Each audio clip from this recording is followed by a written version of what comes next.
Hello, abnormal family. Good to see you guys. This next encounter we're going to talk about, it's really going to make you wonder about things that you hear in the woods. It's going to make you wonder if what you're hearing is really what you think it is.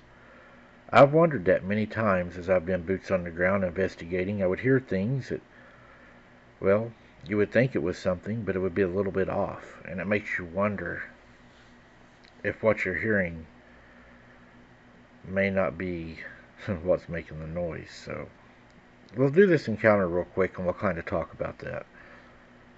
I think that this one may resonate with a lot of investigators and people that have experienced this. I've never been a stranger to being in the woods, but what happened this night was terrifying, and I hope to never experience anything like this again, Mike. For some context, I live in northern Alabama, an area known for its haunted places. One of these spots is Devil's Bridge. I don't know much about the history of the place, but I've heard it's an old, crumbling bridge that's said to be haunted. It all started at my friend Kay's house. Along with Kay there was L, J, and W. Kay mentioned that he knew of a place we should check out. He said it would be fun and that we could just hang out for a bit. Being the adventurous type, I agreed, even though I'd never heard of this place before. I thought it would be cool to explore it. At the time, Elle was the only one who could drive, but she agreed to take us, on the condition that someone would stay with her. Since it was already around 2 a.m., she didn't want to be alone, so we all piled into the car and set off, jamming to music and singing along as usual. As we neared the bridge, though, I started to feel like we weren't alone. The sensation was eerie, and it made me hesitate about getting out of the car. It felt really heavy, and like we shouldn't be there. We parked and spent a few minutes talking about the buddy system. Who would stick with whom?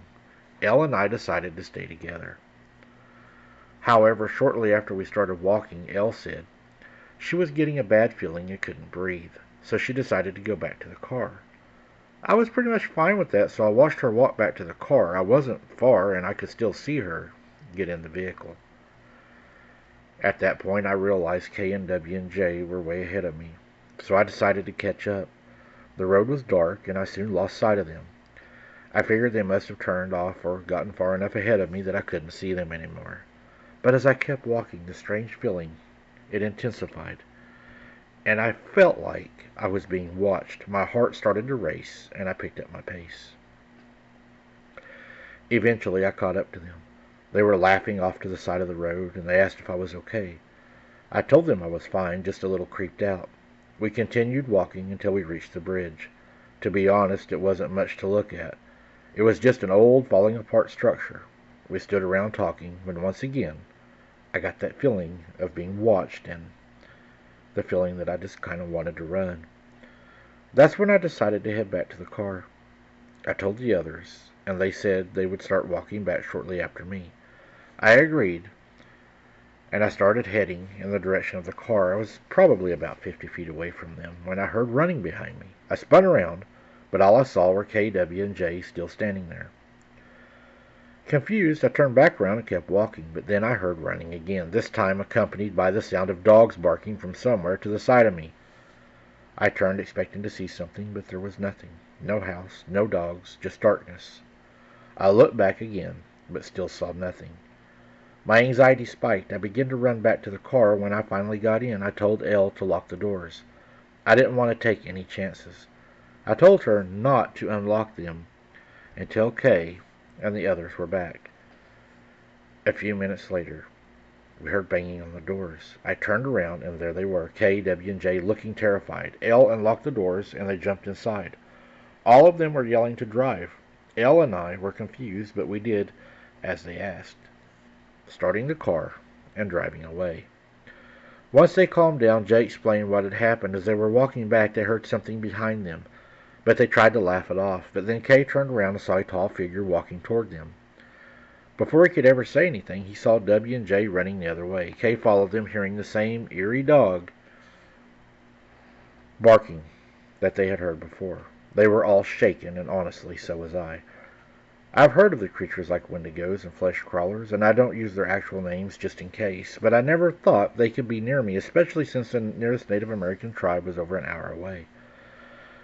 But the way those dogs were barking made me wonder if something was mimicking the sound of the dogs. They were trying to warn us, but whatever was out there. All I know is when we was driving away, we all seen the same thing.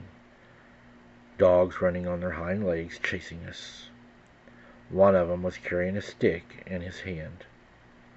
I will never forget that, and I hope that I never hear or see those things ever again in my life. How many of y'all been outside and felt that you shouldn't be there, or you felt like you should run, or you felt like, it was a bad idea, or you heard an animal, you wasn't sure what it was, but you always played it off in your mind and tried to say that you did? I know I've been doing that lately on my boots on the ground. I've been hearing things and making excuses for it, I think. Maybe to give myself peace of mind. When actually all I'm doing is covering up maybe whatever's out there. But it makes us feel better at the time, and I think it's human nature that we do that to kind of rationalize what we're going through at the time. What do you all think? Let me know in the comments. Do we rationalize things even if we don't know what they are to make ourselves feel better at the moment?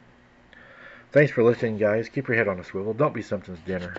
And we'll see you on the next one.